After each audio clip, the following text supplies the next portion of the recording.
Everyone, and welcome. My name is Tatum. I am an empath and wellness practitioner, and I work out of Whitby. So I am talking today. I'm going to give everybody a few minutes to get joined on here while I get myself set up with my phone as well. And hopefully I have it set so comments won't disturb me too much. Hello, Amanda. How are you?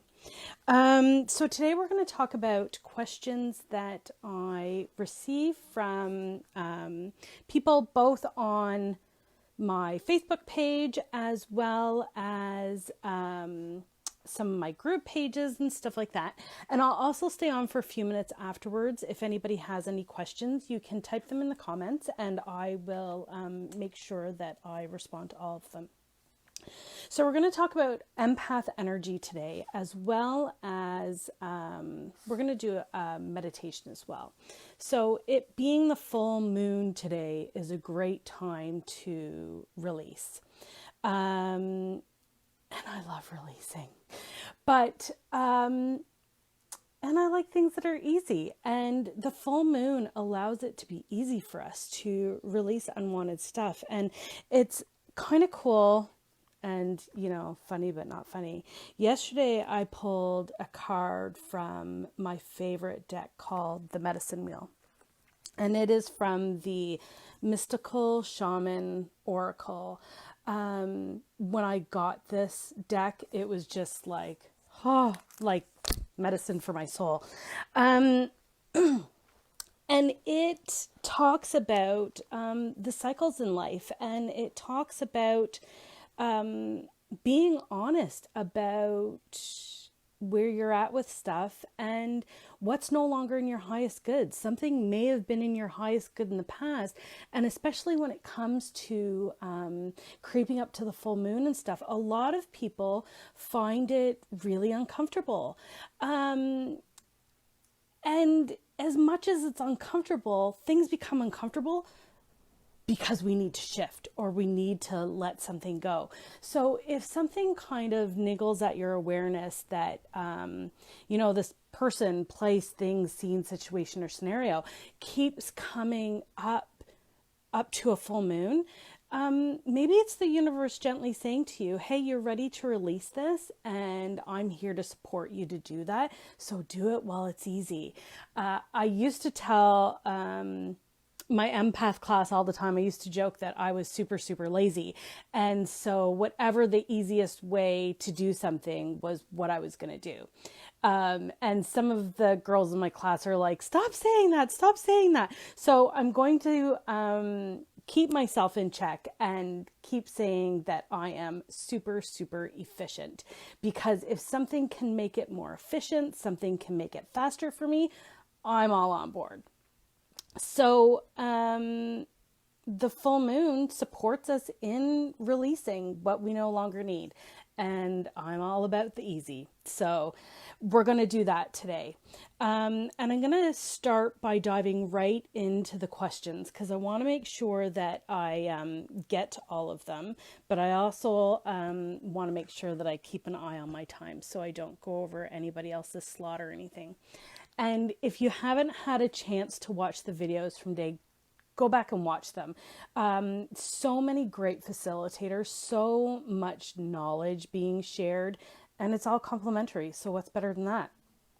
And I think that when any of us are on a spiritual journey, and I'm going to say that probably most of the people who are tuning in here are, the facilitators are, the more teachers that you can get, the deeper and broader your wisdom will be within that realm.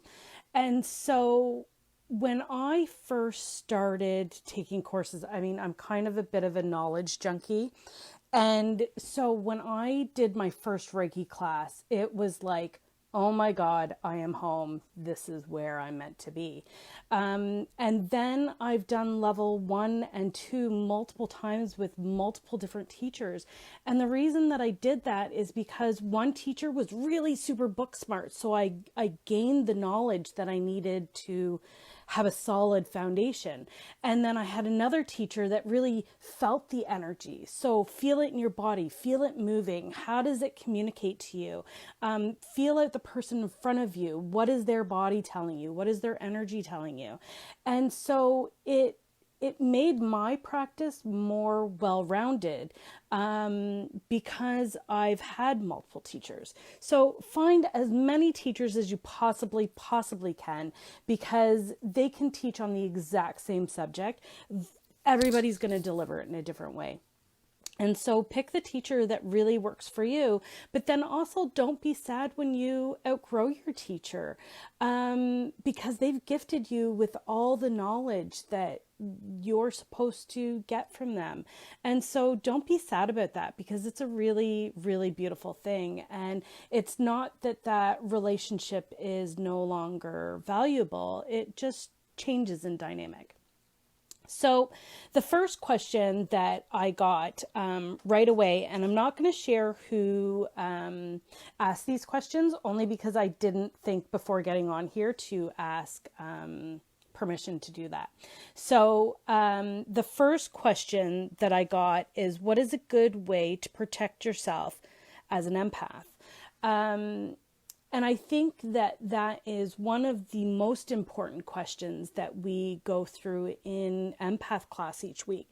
And we also do a lot of reminding ourselves about that, because it's so incredibly important. So the first video that I did on the Healing House School, I did not do it live because I was chicken too. But I talk all about knowing your emotions, knowing your own self, being honest about where you're at, because as an empath, that is incredibly important.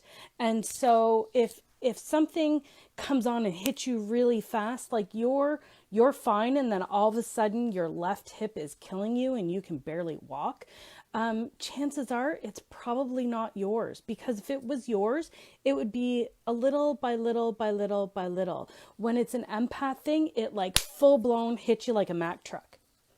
So one of the first things that I learned about as an empath was the importance of quartz crystals. And I'm going to move you guys here for a minute. I hope I don't make you dizzy, but those are some of my crystals. Lemon quartz crystal back here.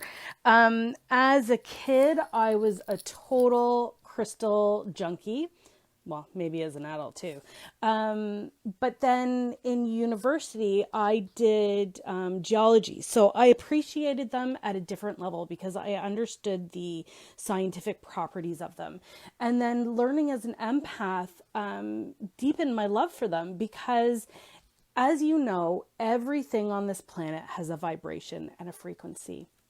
And so a kind of cool exercise to do is to hold two different crystals in your hand, which are similar in size, similar in shape, and feeling them and really getting to know them and feel the vibration, feel how they feel different in your hands. Because all crystals have different properties, different vibrations, different frequencies. So quartz crystal is one of the things when I first started learning about being an empath, is that I had quartz crystal on me all the time. And like anything else, they're a tool. They help you to hold your energy, and they help they help keep away other people's energy. So as an empath, it might not hit you quite as quickly. It's going to kind of give you a little niggling, a little warning system that something is trying to come in. So for the person that asked me what you should do with regards to protecting yourself as an empath, that would be my first step go-to, is have a piece of clear quartz crystal on you at all times. I don't know if you can see it really well, but I wear this necklace all the time when I'm doing healing, when I'm guiding a class, anything like that. And it is called Sacred 7. And you might hear it as Super 7. It kind of goes by a bunch of different names, but it is 7 different crystals all in one. And so this is kind of my powerhouse, the go-to. I wear it all the time because it provides me with spiritual protection. The other thing that you can do is, if you don't want to have a hunk, and I'm just going to put this out there. Sorry if I offend anybody. Some people in my group talk about boob rocks and stuff like that. So we always have boob rocks, and you know, there's always something in your bra sitting there, because we like crystals. But the other thing that you can do is find jewelry. So this piece of jewelry, when I first started doing my spiritual work and stuff like that, I found out with the help of one of my mentors that the purpose of this ring is to provide me with protection. And so same thing as with the necklace and stuff like that.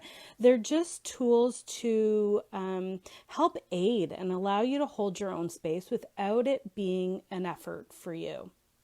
So I always have this ring on anytime that I'm doing any work or anything as well. And the way that we did that is, of course, through another tool, which is the pendulum.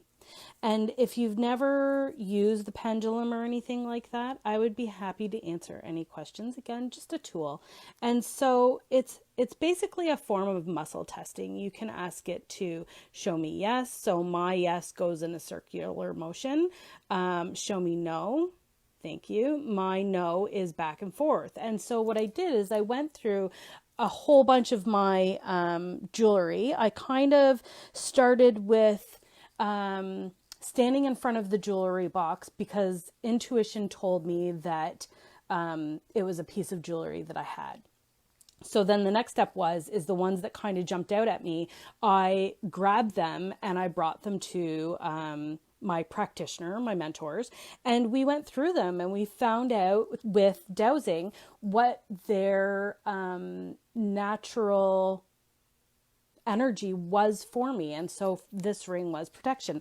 And I have jewelry that aids me in creation and stuff like that. So when I am writing a new program or writing a new meditation, I make sure to have that with me because it's going to support me in the energy that I'm in. Same thing as with the moon, just a way to support. So the next question that I got, I put out to the group that I run. So we have a private Facebook page, and I kind of put out to them of what was your biggest learning, or what do you think is most important that people need to know about being an empath? And it always came back to protection. Which is kind of why I spent so much time going through all this stuff, as well as being aware of what's yours, what's other people's. Simply that you're an empath. If you're not sure if you're an empath, I mentioned before that everything has a vibration and a frequency. And I've come to learn that I feel vibration and frequency. And so when I was talking about the crystals that I hold one in each hand and I can tell what they are. So there's a lot of people that try to trick me and they get, stones or gemstones that they think are going to trick me, and they ask me what they are. And as soon as I place them in the palm of my hands and connect with the chakra in the palm of my hands, I know by their frequency what type of crystal they are. And so along the same lines as everything else, we vibrate at a certain level. And I have come to notice that empaths vibrate at a certain level. And so when I meet somebody, I know by the way that they vibrate if they're an empath or not. So if you're not sure if you're an empath, or if you're not sure if you're a highly sensitive person, reach out, because it's as easy as checking in with your energy to find out if you are an empath or not. Then if you are an empath, there's a lot of things, a lot of information out there, and you kind of pick and choose what resonates with you, what works for you, and what doesn't. So crystals work for me. And probably not a surprise that I was a crystal junkie growing up. One of my sons is a crystal junkie. We, every time we go for a walk, it's like, oh, look at this rock. Oh, look at that one. What's in this one? And what's that one? And no surprise, he is an empath. So really, you need to feel out in terms of protection what works for you. But you want to make sure that you're grounded. And I think that being grounded is really important for everyone, not just empaths.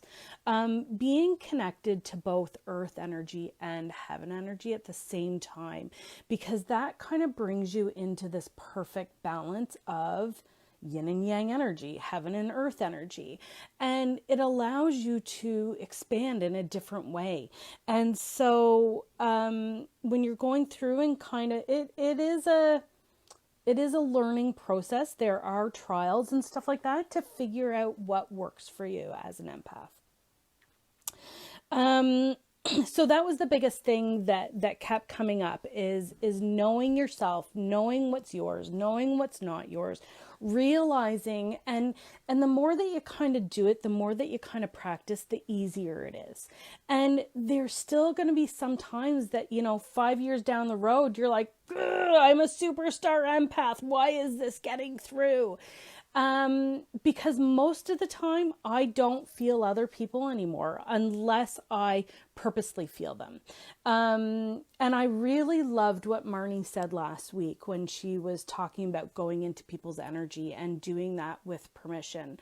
And I think that that's so incredibly important that people know that on both sides, as a healer, but as a person as well. And so I've had conversation with clients where I'm like, yeah, no, I don't go into your energy unless you expressly ask me to do so. I think that's just me working with integrity. And so I don't necessarily always know when someone walks up to me if they're an empath, because I don't go into their energy unless I'm given permission to. So I think that that's really important. So if you want to give me permission to do that, I will be happy to do that. The other question that I had was Reiki related. And the Reiki related question was, why do I feel tingling on the right side of my body, in my feet and in my hands? So I think most people are fairly familiar with the 7 main chakras in the body. So I'm not going to go through them, but the 7 main chakras through the body. Then there's a lot of other little chakras as well besides that. So you have chakras in the palm of your hands. And I'm not an expert at this, so Google your heart away on this, but I know a lot of people believe that like the chakra in the center of the hand is associated with crown chakra. Some say like earth, air,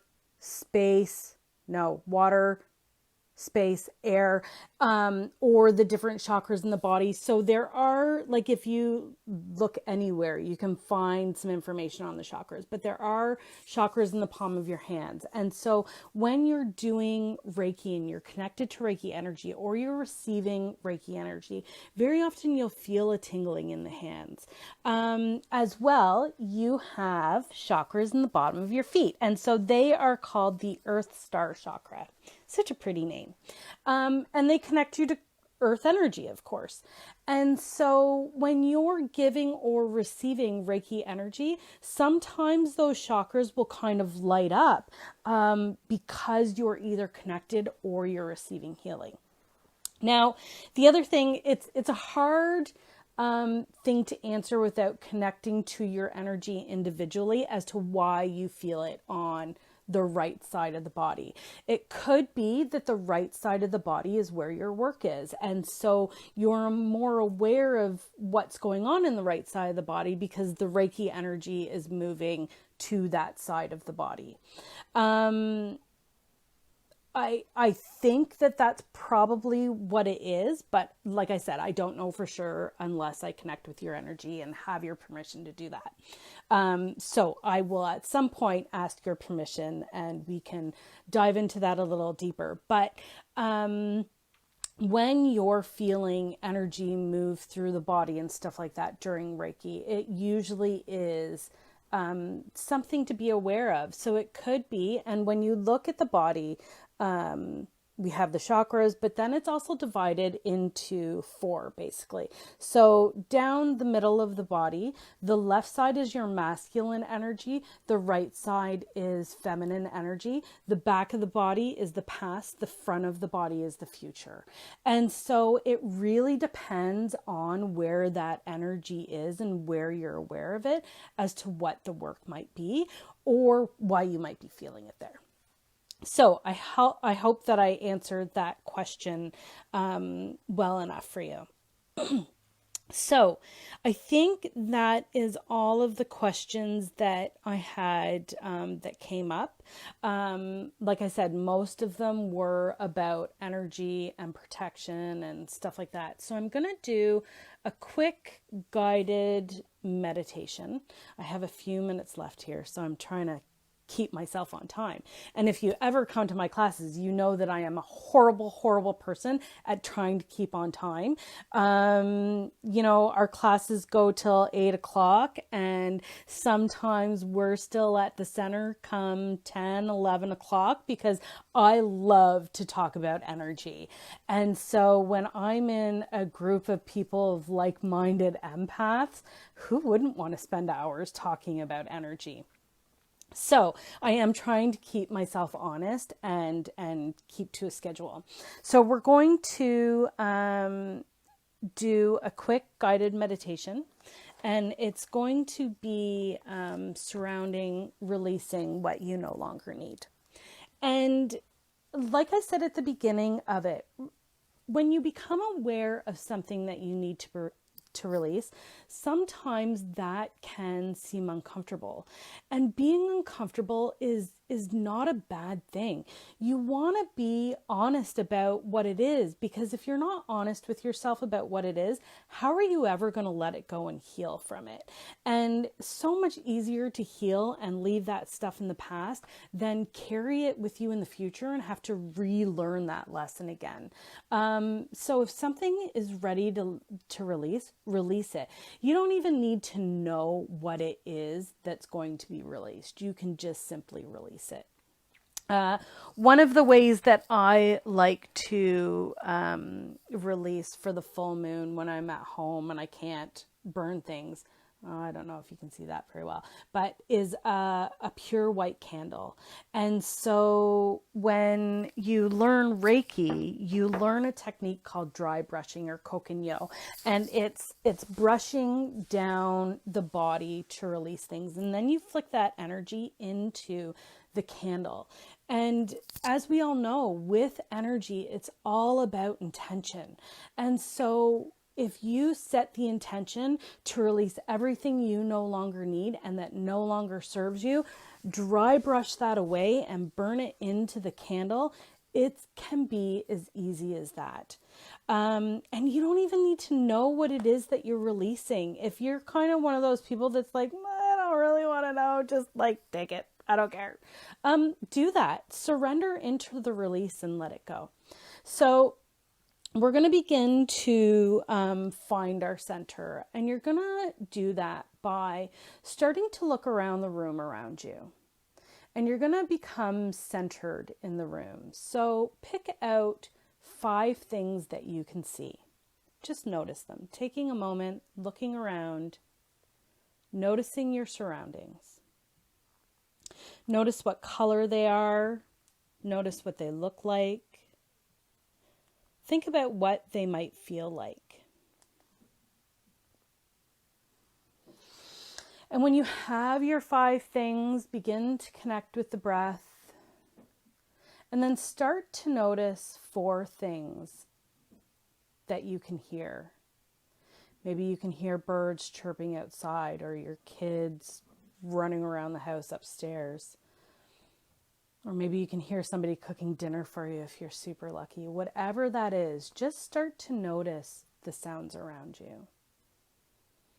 And as you do this, keep connecting with the breath, allowing it to get a little deeper, a little longer.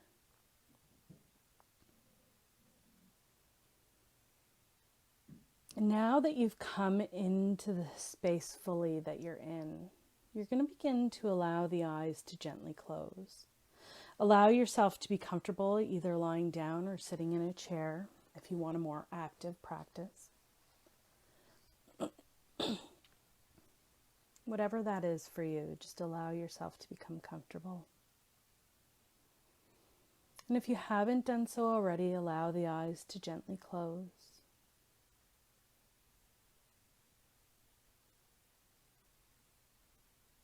And then begin to allow yourself to become centered on your breathing. Notice the breath as it moves in the body. Then notice the breath as it moves out of the body.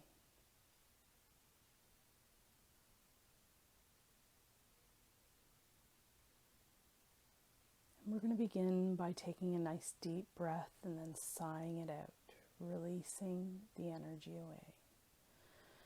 Breathing in nice and deep, and then sigh it out. One more time, breathing in nice and deep.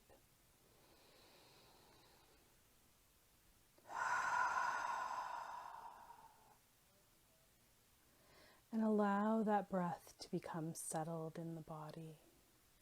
Allow the shoulders to release down away from the ears. Allow the body to begin to soften.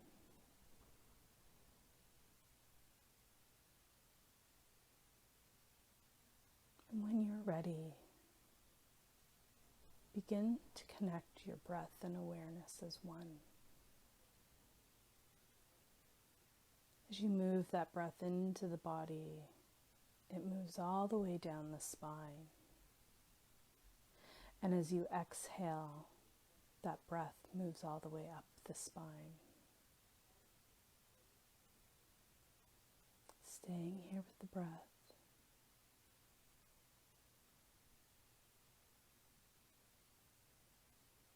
Just allowing it to gently move in and out of the body.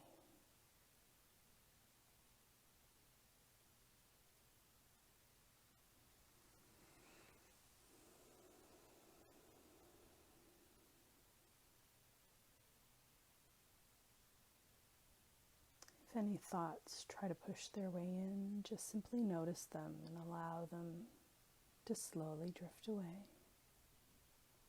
coming back to the breath.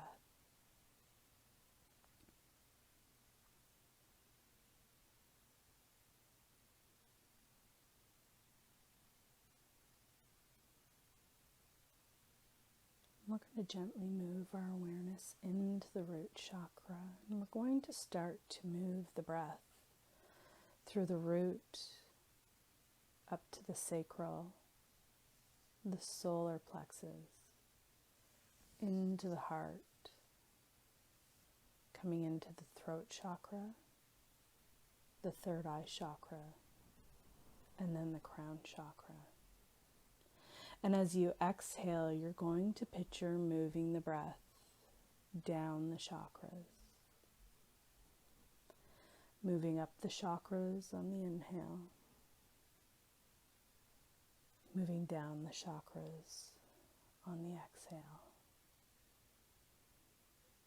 And as you keep moving with this breath, see the energy within the body start to smooth and relax. The energy moves up the body and down the body, effortlessly flowing. Energy is always fluid, always moving, always in motion. Maybe picture yourself lying down in a river, floating in the water. And as you inhale and exhale, you allow the water to wash over you, cleansing away absolutely everything you no longer need. Allowing the water to cleanse away everything that no longer serves you. And as if you notice any tension within the body, move the breath to that area, allowing the breath to heal this aspect of yourself, allowing space to be created in the body and in the muscles, in the tissue.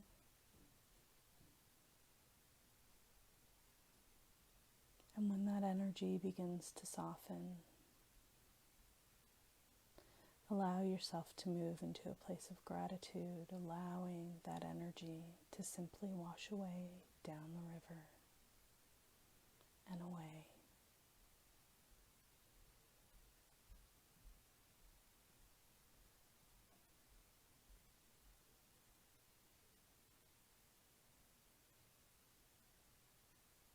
Staying here with your breath and imagination as the energy moves up and down the chakras, allowing you to continue to heal at the cellular level.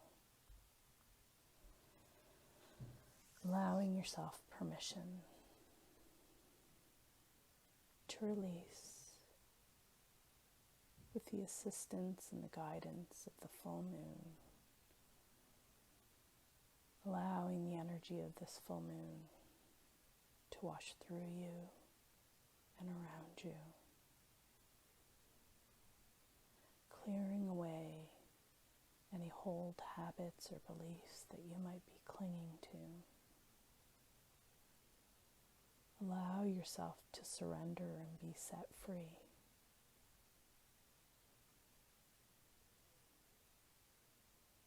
Simply doing this through the breath and imagination.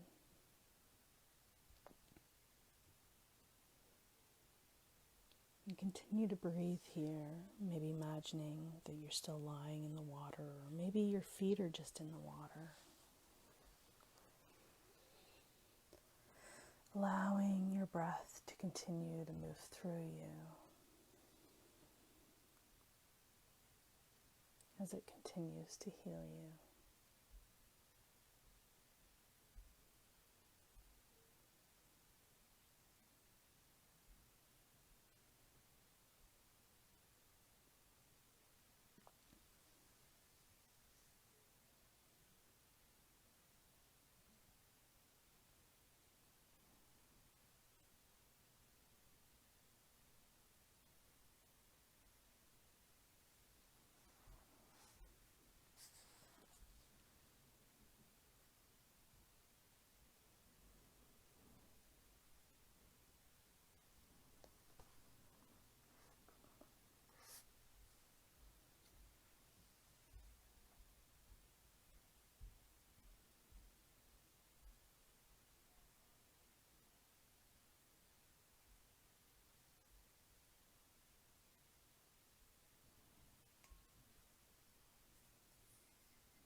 Beginning to invite your breath and awareness back to this time and space.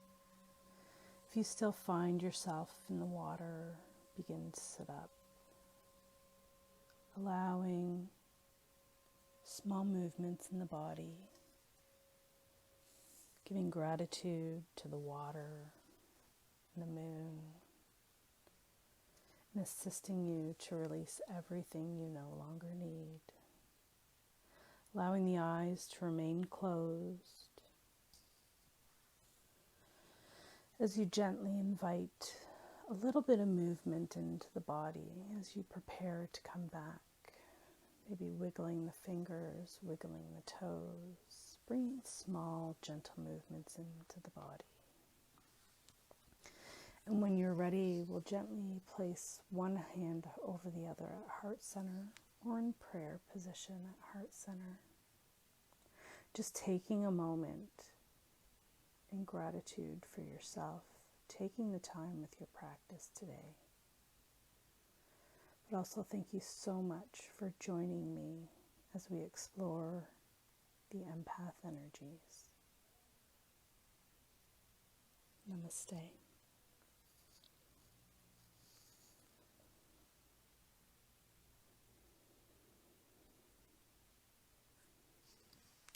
Thank you so much, everyone, for joining me this afternoon. I hope that you're all back and properly grounded into the space that you find yourself in. Allow yourself lots of water. Allow yourself to continue to release and give thanks to anything that you no longer need. And if you have any questions, please write them in the comments below. Oh, thanks for tuning in, Stephanie. I love you. And yeah, if you have any questions for me, put them in the comments here and I'd be happy to answer them. Or you can always private message me. My empath class runs every Thursday at 6:30 p.m. And like I said, I try to end at 8 o'clock. Doesn't always happen, just depends on what we're exploring. But I would be honored to share that space with you. Thank you so much. Have a great night. Bye.